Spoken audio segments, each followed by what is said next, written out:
Adek, oh, cakep, gitu ya. Misalkan nanya, setelah kalian menikah ditanya sama suaminya, menyesalkah engkau menikahiku? Ini bukan saya yang nanya, hei. Iya, belum tahu betul. Tapi dari sekarang udah siapin jawabannya. Jawabnya kayak gini aja. Jawabnya pakai tauhid, pakai tauhid. Pasanganku, ketika sebelum aku menikahimu, aku meningkatkan takwa dan memohon kepada Zat yang Maha Tahu dan Maha Penyayang.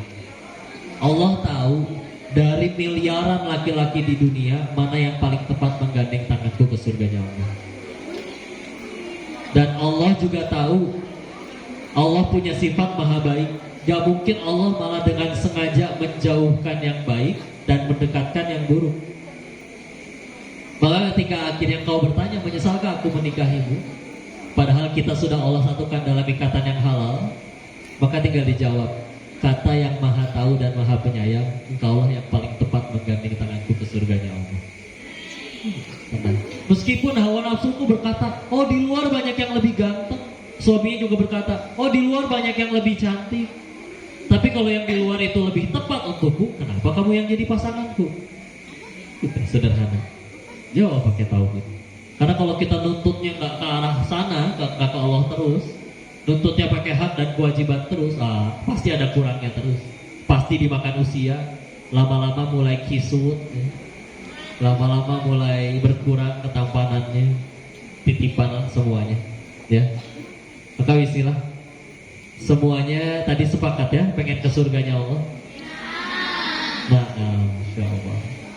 Maka semoga kita bisa istiqomah di dalamnya, insya Allah. Apapun yang akan terjadi dalam hidup kita, itulah Allah yang ngaturin.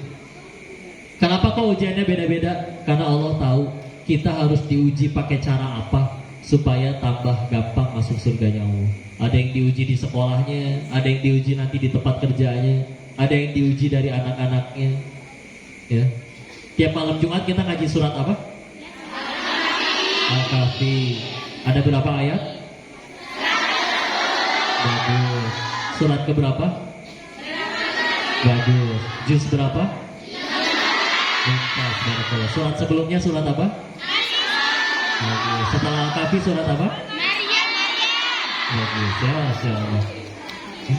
Di situ ada cerita tentang Nabi Musa dengan Nabi Khidir, ya. Di ayat 60 sampai ayat 82-nya. Ingat ya, Nabi Musa kan komplain tentang 3 hal kepada gurunya Nabi Khidir. 1, tentang perahu yang dilubangi. 2, anak kecil yang dibunuh. Yang ketiga tentang ada rumah mau roboh, rumah anak yatim mereka bangun ulang. Ya, kita fokus ke yang kedua.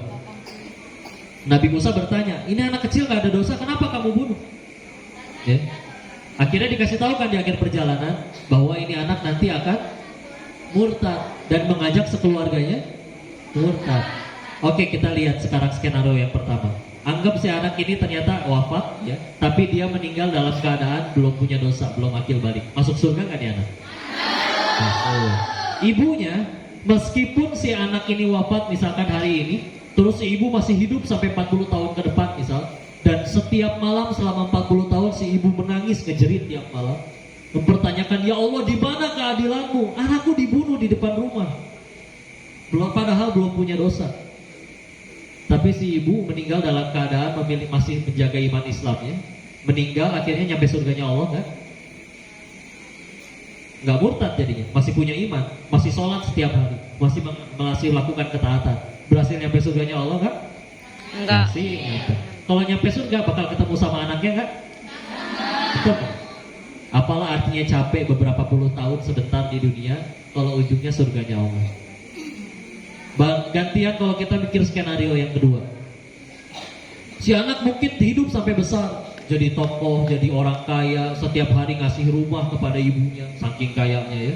Dan seumur hidup gak pernah bertengkar sama ibunya. Tapi masalahnya satu, meninggal sekeluarga murtad. Nyampe surga gak? Nah, berarti apa artinya bahagia sebentar di dunia kalau ujung-ujungnya gak nyampe surga? Lihat, saking Allah pengennya ini sekeluarga masuk surga, Allah lebih ridho nyuruh seorang nabi ngebunuh anak kecil gak berdosa. Demi apa? Alasan yang tadi. Allah tahu, wahai kalian hambaku, yang paling kalian inginkan surganya kan, surganya Allah kan, iya kan? Maka nanti kalian mungkin kerja, ada yang kurang ajar, ada yang ngefitnah. Yang penting kita lurus di jalan Allah.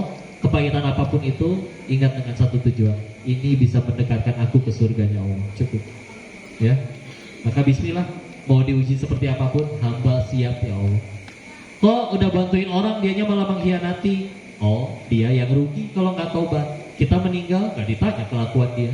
Kita meninggal, ditanya kelakuan masing-masing. Lurus aja. Dan kita ngebantuin dia, bukan supaya dia cinta sama kita. Karena ini Allah suka. Udah. Nah, enak lempeng hidupnya lurus. Sepakat? Sepakat. Ya udahlah, segitu aja dari saya. Nanti dilanjutkan.